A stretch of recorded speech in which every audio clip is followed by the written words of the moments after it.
سیاسی جماعت اور اس کی لیڈرشپ 9 مئی کے واقعات کے بعد سے ایک مسلسل بیانیہ اختیار کیے ہوئے ہے اور وہ یہ ہے کہ 9 مئی کے واقعات ایک فالس فلیگ آپریشن تھا جس میں پی ڈی ایم کی حکومت اور ملٹری اسٹیبلشمنٹ نے مل کر ایک پاپولر سیاسی جماعت کو ٹھکانے لگانا تھا.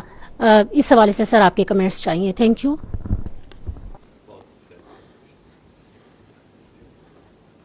دیکھیے یہ جو آپ نے بات کی ہے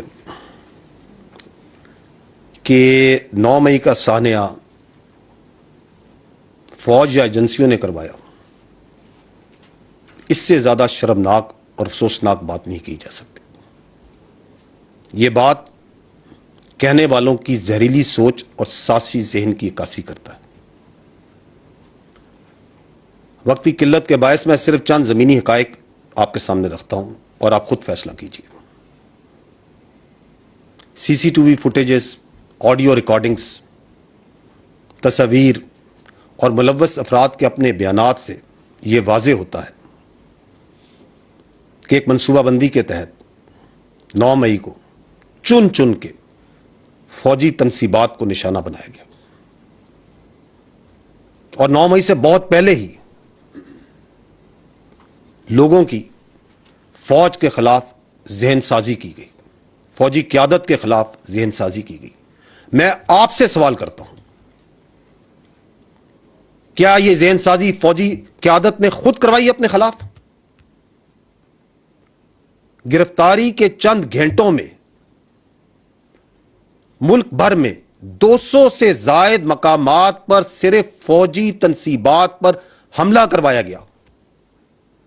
میں آپ سے یہ سوال کرتا ہوں کہ کیا راولپنڈی، لاہور، کراچی، چک دیرہ، ٹمر گرہ، ملتان، فیصل آباد، پشاور، مردان، کوئٹہ، سرگودا، میاں والی اور بہت سی جگہوں پر کیا فوج نے اپنے ایجنٹس پہلے سے پھیلائے ہوئے تھے؟ میں آپ سے یہ سوال کرتا ہوں، کیا فوجیوں نے اپنے ہاتھوں سے اپنے شہداء کی قربانیوں کو جلایا؟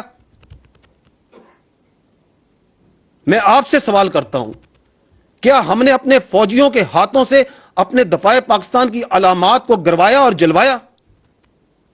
آپ مجھے اس بات کا جواب دیں کہ پاکستان کا فخر یوم تکبیر پشاور میں اس کو کیا فوجیوں نے جلایا؟ قلعہ بالا حصار کے آگے آتی اسلحے کا مظاہرہ اور فائرنگ کس نے کی؟ غیر ملکی ذرائع ابلاغ اور شخصیات کو ریاست پاکستان اور فوج کے خلاف مواد کیا ہم نے خود پرووائڈ کیا؟ جب یہ چل رہا تھا سلسلہ، جب جلاؤ گراؤ ہو رہا تھا، تو اس وقت باہر سے بیٹھ کے، ملک میں بیٹھ کے نامی بے نامی اکاؤنٹ سے کون پرچار کر رہا تھا کہ مزید جلاؤ، مزید گھراؤ اور قبضہ کرو؟ کیا یہ فوج کروا رہی تھی؟ یہ تو وہ چند حقائق ہیں جو میں نے رکھے، اس کے علاوہ بے شمار ثبوت ہے. اس سے یہ ثابت ہوتا ہے کہ بدقسمتی سے جھوٹ، تفریق اور پروپیگنڈا کے علاوہ ایک خاص سیاسی گروہ اور اس کی قیادت کے خلاف کے پاس کوئی اور ہتھیار نہیں رہ گیا. یہ بدقسمتی ہے اس وقت.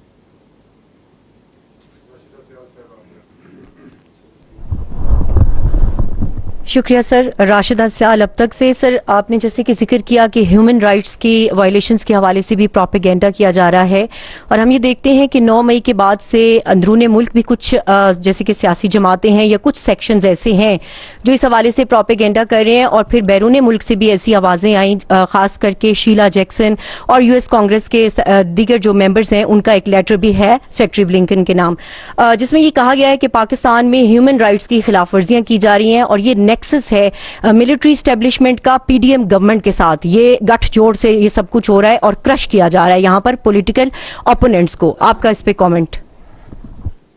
دیکھیں، یہ جو ہیومن رائٹس وائلیشن کا جو بیانیہ ہے یہ ریاست پاکستان کے خلاف بنایا جاتا رہا ہے. یہ پہلی بار نہیں ہوا، آپ لوگوں نے دیکھا ہوگا پہلے ہی بنایا جاتا رہا ہے.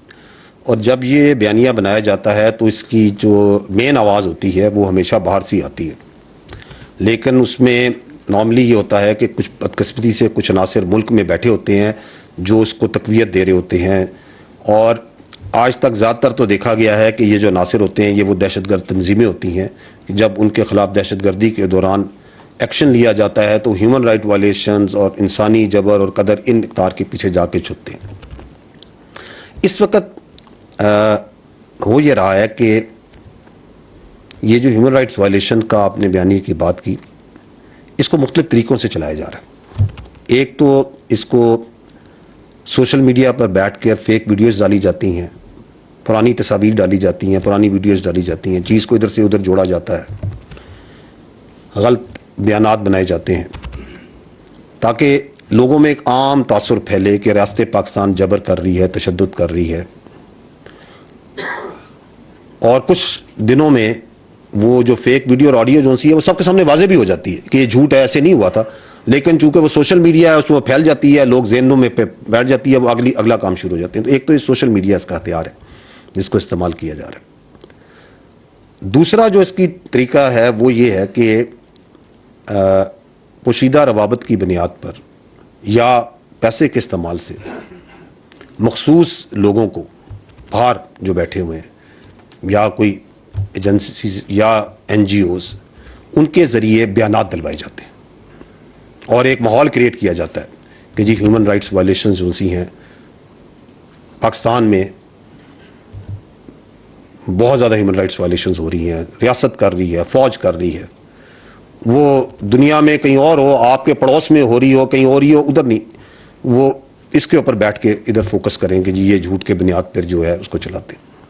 لیکن تیسرا اس کا جو چہرہ ہے وہ اس سے ہی مکروہ ہے اور زیادہ خطرناک ہے, اور وہ یہ ہے کہ اس پوری دونوں چیزوں کو اکٹھا کر کے پھر ایک کیس بنایا جاتا ہے بیرون ملک دارالخلافوں میں آرگنائزیشنز کے پاس جا کے کہ جی چونکہ یہاں ہیومن رائٹس وائلیشنز ہو رہی ہیں اور جبر ہو رہا ہے اور یہ گلوبل نارمز کے خلاف ہے, تو پاکستان کی معاشی اور تجارتی معاونت بند کر دی جائے. اب وہ اس لیے کرتے ہیں تاکہ پاکستان میں افراتفری پھیلے, معاشی حالات خراب ہوں, بے چینی پھیلے, اور اس کے اندر سے ان کی جو سیاست ہے اس کے لیے رستہ نکلے, اور جو مضمون سیاسی مقاصد ہے, ان کے اقتدار کی ہوس ہے, اس کو کوئی رستہ مل سکے. تو یہ تو ان کا ایک طریقہ واردات ہے. حکومت پاکستان اس سے بخوبی آگاہ ہوتی ہے اور بخوبی آگاہ ہے, اور وہ مختلف جو غیر ملکی ذرائع ابلاغ ہیں, سفارت خانے ہیں, ان کو جا کے بریف بھی کرتے ہیں اور ان کو حقائق سے آگاہ بھی کرتے ہیں جس کی جزیات و تفصیلات وہ بہتر بتا سکتے ہیں.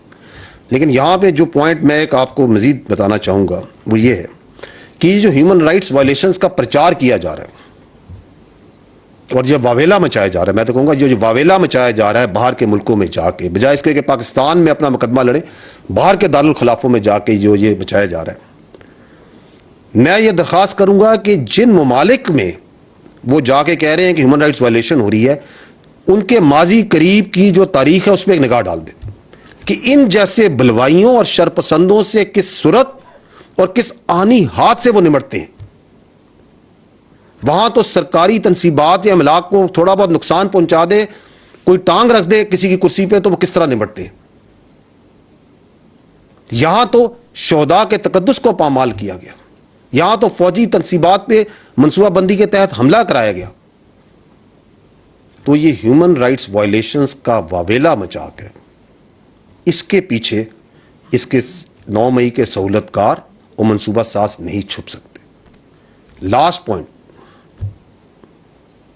یہ چونکہ پہلے آپ نے یہ بات کی ہے ہیومن رائٹس وائلیشنز کی اور یہ پروپیگنڈے کی, آئی تھنک پاکستان میں اب وہ وقت آ گیا ہے کہ ہمیں چاہیے